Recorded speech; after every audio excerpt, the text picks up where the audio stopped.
consome bastante, ainda mais se ele tiver um tipo de endereçamento que a gente vai ver aqui, que é o RIP, né? Ele começa a receber muitas rotas, ele pode ficar doido até chegar a travar se ele não tiver muita capacidade de processamento. Então, esses core gateways são os gateways centrais, geralmente são os gateways de telecoms, né, das empresas de telecomunicação, são interligados então nos backbones centrais, que vão possuir aí praticamente todos os endereços para poder redistribuir para quem? Para os non-core gateways, quer dizer, os gateways periféricos. Esses gateways periféricos são na verdade, os roteadores locais, né? Esses roteadores locais, eles possuem rota default, né? Quer dizer, o seu modem ADSL, aí, usando o exemplo que o professor Carlos deu. O seu modem ADSL, ele não possui todas as rotas possíveis dentro dele lá armazenado. Ele só possui as rotas da sua rede local, ele conhece então os computadores da sua rede local, os endereços 10.1.1, como o professor Carlos deu o exemplo, e também conhece, quem mais agora?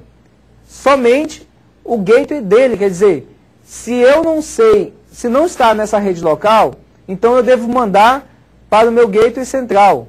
E aí ele vai mandar para outro gateway, que pode ser um non-core gateway, pode ser um gateway periférico ainda, ou pode ser diretamente um gateway central, né, que vai possuir então todas as rotas. Ok? Então, existem basicamente esses dois tipos aí, certo? Dentro desses esquemas, existem ainda os protocolos de roteamento.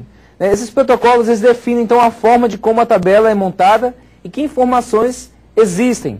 No caso aí, existe aí o GGP, que é o Gateway to Gateway Protocol. Quem utiliza esse protocolo são somente os Core Gateways, quer dizer, os gateways centrais. Então, esse protocolo só é utilizado por eles para quê?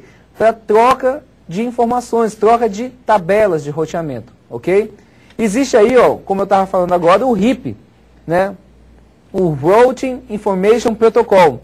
Eles são utilizados para trocar também informações de tabela de roteamento, mas não necessariamente somente entre gateways centrais. Eles podem ser utilizados também por non-core gateways. Só que, quando você tem um RIP habilitado, existem possibilidades de muitas falhas de segurança e também travamento do seu roteador, porque ele começa a inundar aí a questão de rotas dentro do roteador, ok?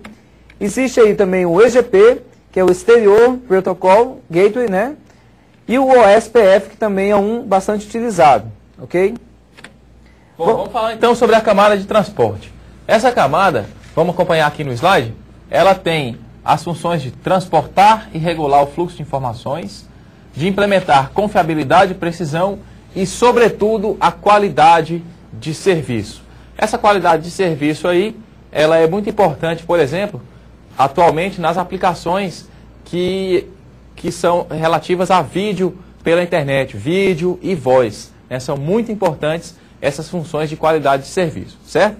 Nós vamos trabalhar um pouquinho a ideia da camada de transporte agora, para ver como que essas situações aí elas são implementadas. E podemos adiantar os dois principais protocolos da camada de transporte, que são o protocolo TCP, de Transmission Control Protocol, e o protocolo UDP, de User Datagram Protocol. Bom, o protocolo TCP, ele tem algumas características, vamos a elas, acompanhe aí. O Transmission Control Protocol, ou protocolo de controle de transmissão. Características dele, é orientado à conexão, quer dizer, para haver troca de dados, ele precisa estabelecer uma conexão confiável entre o emissor e o receptor, ok? Os hosts também aí são conhecidos, né, dentro dele aí. Então, o protocolo TCP, ele, quando você quer garantia de qualidade de serviço, de troca de informação, é basicamente utilizado, então, o TCP. Ele utiliza esse método de conexão através do chamado aperto de mão triplo, ou Three-Way Handshake. Poderia falar para a gente o que é esse nome tão complicado, Carlos? Com certeza. O Three-Way Handshake é um chamado aperto de mãos triplo. Porque triplo não é porque tem 3 mãos envolvidas, não. É porque ele acontece em 3 momentos diferentes. Vamos acompanhar uma ilustração aqui. Então, por exemplo, nós temos o host A. Esse host A, ele deseja comunicar-se com o host B. Então, o que ele vai fazer? Vai dar a primeira perna do aperto de mão triplos. Ele vai enviar suas informações dizendo: olá, eu sou o host A e eu quero me comunicar com você. Nesse sentido, ele vai enviar o seu endereço, um número de sequência para pacotes e um SYN, né, que seria o pedido de conexão ou de sincronização, por exemplo. O host B vai receber isso e vai retornar com as suas informações. É o segundo momento do aperto de mão triplo. Ele vai passar também o seu endereço, um número de sequência e uma aceitação de comunicação. Como quem diz assim, olá, eu sou o host B. Tudo bem, podemos conversar. Aí, diante dessa confirmação, né, dessa aceitação do host B, o host A envia novamente um ACK, que seria Acknowledgement, ou uma confirmação de que a conexão está estabelecida entre aqueles dois hosts. A partir de agora, o host A conhece o host B, o host B conhece o host A. Eles têm um número de sequência de pacotes que vai permitir implementar a qualidade de serviço e eles podem efetuar as trocas de dados, certo? Esse número de sequência, ele é extremamente importante para que justamente, se um pacote for perdido por algum roteador, esse pacote pode ser reenviado. Então, para cada pacote enviado, existe uma confirmação de recebimento. Por isso que a qualidade de serviço ela pode ser implementada nesse nível. Lembrando sempre que a camada de rede usa os serviços, a camada de transporte usa os serviços da camada de rede como roteamento para que os seus pacotes sejam entregues nos locais corretos, não é verdade? É isso mesmo. Bom, uma outra função da camada de transporte é realizar o quê?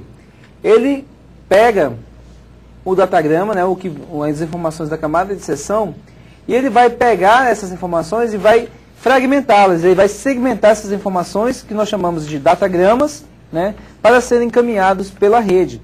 Então vocês veem aí um esquema de janelas, né, que eles chamam janelas. Ele vai pegar a informação, particiona em datagramas, que é a unidade de medida nessa camada, e vai então enviá-las para a camada de rede aí, ok? Então, vocês podem notar aqui, ó, os pacotes ou segmentos de rede aí. Esses pacotes, qual é a estrutura dele? Vejamos aí, ó. Ele possui duas informações básicas aí, número da porta de origem, número da porta de destino. Como assim porta? Nós vamos entender daqui a pouco o que é essa porta aí que tem de informação nesse segmento aí. Vamos lá. Também possui o número de sequência. É claro, por que o número de sequência? Vocês viram aí que o pacote é fragmentado, né? Ele é feito em vários pedaços. Então, precisa de um número de sequência para que ele possa ser remontado da forma correta do outro lado, ok? Então, o número de sequência, o ACK, né, que é o número de confirmação lá que o professor Carlos acabou de falar, explicar, possui umas outras tantas informações aí, e os dados em si, quer dizer, é a informação verdadeira que está sendo, então, trafegada aí, que veio desde a aplicação do usuário. Ok? Então, essa é a estrutura básica de um pacote de transmissão. Bom, existem outras informações. O número de sequência, ele serve para quê? Para o controle. Durante a transmissão e retransmissão de pacotes. Através desse número, ele pode executar um controle de perdas e garantir, então, a qualidade de serviço. Por isso que nós falamos, se você quer a confiabilidade na troca de informações, o protocolo ideal para isso é o protocolo TCP, porque ele estabelece uma conexão através do three-way handshake e depois ele começa a transmitir. Ele envia esses pacotes pela rede e chega até o destino. Se, em algum momento, ao remontar esse pacote, ele notou que um dos segmentos faltou, através do número de sequência, ele sabe disso, ele vai fazer o quê? Vai solicitar que o emissor transmita novamente este segmento que faltou, para que ele possa então remontar o datagrama por completo no lado do receptor. Então isso dá um controle de quê? Ele tem esse controle de erros e dá uma garantia na qualidade de serviço. Você pode imaginar que serviço na internet você poderia necessitar que funcione esse tipo de serviço, vamos assim dizer, com qualidade? Por exemplo, uma transferência de arquivos, né? Um trabalho com áudio, com vídeo, são exemplos aí do que você precisaria aí. Okay? E quando você não precisa dessa qualidade de serviço, a gente usa o protocolo UDP, User Datagram Protocol, que ao contrário do IP, do TCP, ele é sem conexão, uma conexão não confiável e não necessita de hosts conhecidos. Como assim? Ele manda o pacote para um determinado endereço. Se vai receber, não sei. Não precisa confirmar, eu mando. Se ele não quiser receber o pacote também, fala, ó, eu estou recebendo um pacote de um host desconhecido, não quero. Descarta e pronto. Ou seja, não existe a menor possibilidade de qualidade de serviço. Nesse caso,